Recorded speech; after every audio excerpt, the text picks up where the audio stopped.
ফরিদপুর জেলার নগরকান্দা উপজেলার পুরাপাড়া ইউনিয়নের প্রধান সড়কগুলো এখন পরিণত হয়েছে মৃত্যু ফাঁদে। বিশেষ করে পুরাপাড়া বাজার কেন্দ্র করে 4টি গুরুত্বপূর্ণ সড়ক নগরকান্দা সড়ক, জয় বাংলা সড়ক, গজারিয়া বিশ্ব রোড সড়ক ও ফুলবাড়িয়া সড়কের বেহাল দশায় এলাকাবাসীর ভোগান্তি চরমে উঠেছে।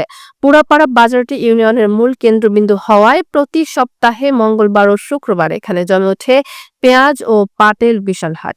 কিন্তু রাস্তার করুণ অবস্থা থাকায় যানবাহন এসব পণ্য হাটে আনা অত্যন্ত ঝুঁকিপূর্ণ হয়ে পড়েছে। ফলে কৃষক ও ব্যবসায়ীরা মারাত্মক ভোগান্তির শিকার করছেন। স্থানীয়রা জানান, সড়কে খানাখন্দ ভাঙাচোরা এমন পর্যায়ে পৌঁছেছে যে বর্তমানে সেখানে যানবাহন চলাচল প্রায় অসম্ভব হয়ে পড়েছে। জীবনের ঝুঁকি নিয়ে পথ চলতে হচ্ছে সাধারণ মানুষকে। একজন হাটে আসা কৃষক বলেন, বাজারে মালামাল নিয়ে আসা এখন যেন যুদ্ধের সমান। গর্তে গাড়ি পড়ে প্রায়ই দুর্ঘটনা ঘটছে। অন্য এক ব্যবসায়ী ক্ষোভ প্রকাশ করে বলেন, এমন গুরুত্বপূর্ণ সড়কগুলোর এই অবস্থায় আমরা হতাশ। বারবার বললেও কেউ দেখছে না।